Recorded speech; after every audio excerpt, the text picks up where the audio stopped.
Hey everybody, and welcome to the bullshit party! And the Agents of Sabotage DLC just came out, which means we need to complete it. So in this video, I'm gonna be giving you a detailed explanation on how to complete it successfully and everything that you need to do in order to prepare for it. First and foremost, you need to buy the Garment Factory, which is located right over there, as you saw on the map. Is the only one, and it's gonna cost you $2.35 million, and you can't do any modifications for it. So far the DLC is kind of lazy, but well, we're gonna be talking about lazy later on in the video as well. For now, let's just buy it and move on to starting it. And all you need to do in order to start it is just by triggering the cutscene that triggers as soon as you walk in through the doors of the Garment Factory. It's about 4 minutes long, not that bad.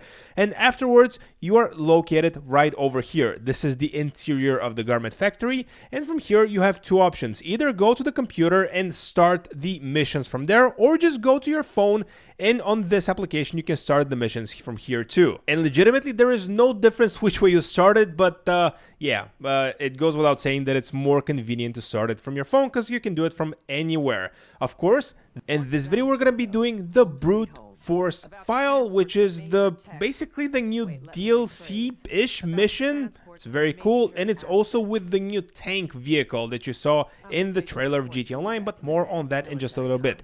For now, just like any other heist, as you see, you have preparations and you have the actual quote-unquote heist finale. Here, of course, unlike the heists, the payouts are much less, but it's still fairly fun. By the way, a disclaimer, or maybe not a disclaimer, but just for your information, you can complete this entire thing in less than 45 minutes. I did it, and I gotta admit, I'm not that good at the game in terms of shooting and, you know, actually playing it. I'm more into the vehicle type of stuff, but yeah, you can complete it in like 40 minutes.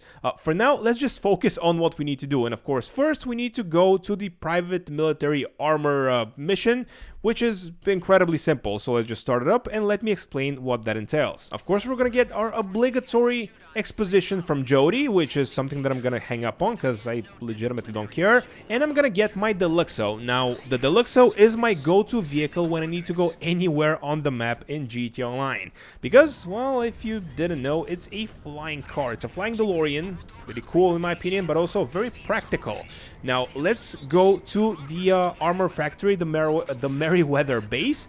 And there we just need to basically shoot, go inside, shoot some more, or actually in my case grenade, because it was more fun. And find the right truck to steal. I was very happy with my first attempt because I chose the correct one somehow. And yeah, everything else is just a very uninspired drive back to the factory. One tip here that's actually a very good tip in general in GTA Online: in vehicles, always do this. Pull up your quick menu so you can always have some snacks or armor on hand.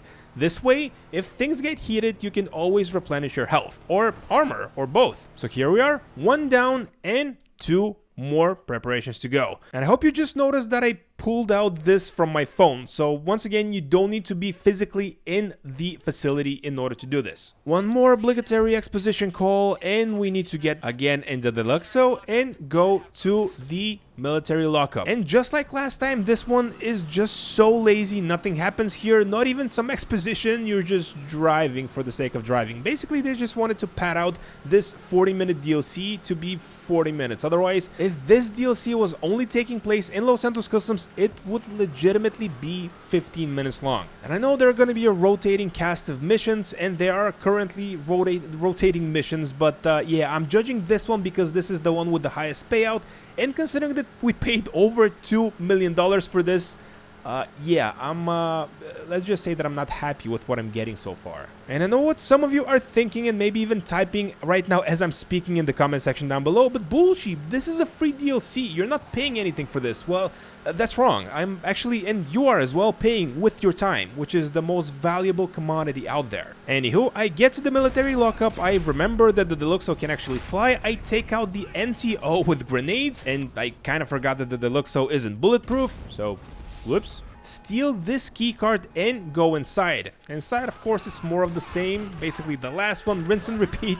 You just need to shoot. And there are several military vehicles here that you can steal, but so get whichever one you prefer. I don't know. And after that is, you guessed it, a 5-minute drive back to Los Santos, where basically nothing happens if you have some armor in hand or some snacks. So yeah, some more padding to the length of the mission chain, the DLC, whatever you want to call it, the update, and we need to deliver this vehicle in the marked location, then leave the location, and basically we are also done with this one as well. So let's start our next mission from our phone, and well, this mission is going to be probably the most insulting one that I've seen in GTA Online. Override key. So, of course, we get the call from Jody, and we need to go to the Diamond and Casino Resort. So, this part got me very excited. I was assuming it was going to be something fun and something, at least in Los Santos, that was going to be, I don't know, somewhat dynamic. So, try to guess what happened before we actually see it. No, that's wrong. No, that's wrong as well. We walk into the nightclub, and we need to identify a guy that was probably 20 feet away from the entrance. It legitimately took me longer to interact with him than to find him and to go to the casino. And yes, I wasn't looking at my map because I'm not used to it, so I was just assuming that I need to send a picture because I wasn't listening to the exposition. Anywho, when you find him and interact with him, you get this glorious cutscene, which is over. Yeah, that was it. That's it. That's the payoff, and of course you get kicked out of the casino, or you exit the casino. So you get one more phone call from Jody, and you are good to go. You just need to deliver the key to the garment factory. Yay, we're ready for the finale, which I'm hoping is gonna be better, but spoiler alert, it's really not. And for that, we're gonna be opening our trusty phone, going to this application, and triggering the finale. Of course, as soon as Jody decides to shut up, because this part is unskippable. You need to wait for it to finish. And after we trigger the mission, it's very generic. We need to go to the stolen vehicle that we parked here. For you, it was like 3 minutes ago. For me, it was like 15. So yeah, not a long mission, as I said. And we need to go to Fort Zancudo. And on our way, of course, you guessed it, literally nothing happens. So we get there, talk with this guy, follow him. Ooh, maybe this is gonna be a cool escort mission. Oh, you're already there? Okay, so I followed you, I guess. Go to the elevator, and we need to do now the funnest thing in GTA Online, stealth. So the tip that I can give you here is not get caught. No, but seriously, it's very simple and very easy. All you need to do, I wasn't even looking at the screen. Half the time I was looking at the minimap only. So you just need to avoid the cone of vision, and you're gonna be good to go. One pro tip here that... well, don't grab the minigun, otherwise this is gonna happen to you as well. So yeah, probably not the smartest thing to do or to place it here, but it is what it is. So if you want to be stealthy, just don't do what I just did. But to be perfectly honest, just like the rest of this quote-unquote DLC update, whatever you want to call it, this is incredibly uninspired, and the consequences of triggering the alarm are... they're nothing. They're non-existent, and this way might actually be faster and easier to complete the last mission. Of course, as soon as you are able to beat somebody up, because apparently that takes a while. Which brings us to the last hole, and yeah, this is probably the longest the DLC took me to basically get rid of this guy. I don't know what armor he was wearing, but this was insanely annoying, and it felt broken. It legitimately felt like the gaming was... glitching out.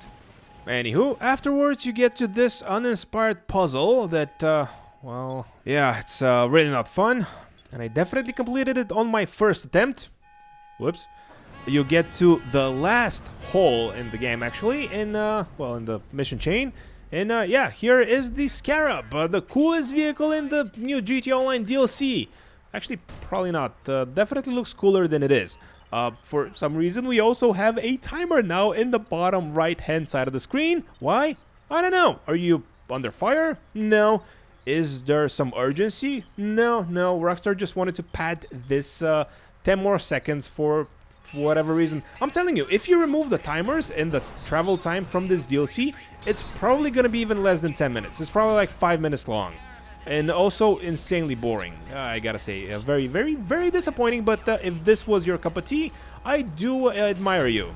You have some great, impeccable taste there. Anywho, now we need to go basically all the way to the other side of the map to sell this one. And yeah, the tip that I can give you here is, of course, have your snacks and armor on hand, and also trigger the EMP as soon as another vehicle comes near you. And finally, make sure you take fire from the back, because the back of this vehicle is completely armored, and for some reason the front of it is windows, so everybody can shoot at you.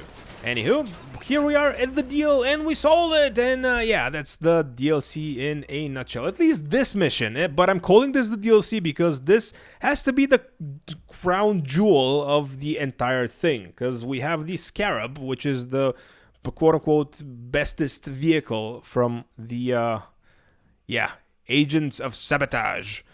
I gotta say, this has to be the worst update slash DLC that Rockstar has ever released for GTA Online. And the cherry on top of the cake that was this DLC for me was, I was just planning to go and empty my arcade safe, which was on, once again, the other side of the map where the deal took place, but no, the game just decided to pluck me and put me back in Los Santos for some reason. Yay, I got $50,000 for me completing this for the first time, which was really not worth it. I would rather get my $2.3 million back for paying for this. I gotta be honest. And yes, as you can see, you can only complete this priority file once per week, and it's gonna be rotating, so it's not gonna be the same one every single week. But yeah, this is pretty much gonna be all of them as of the making of this video. Since I made it, I also completed 2 more, and they are just as generic as this one. So yeah, incredible job, Rockstar. You ugh. And speaking of this is the final picture that we see on our phone, and it's actually gonna be also the end of the video. Thank you so much to everybody that watched. Please like the video, please subscribe to the channel because it really helps out the viewership a lot. Let me know what your experience is with the Agent of Sabotage DLC, and I will catch you all in the next one.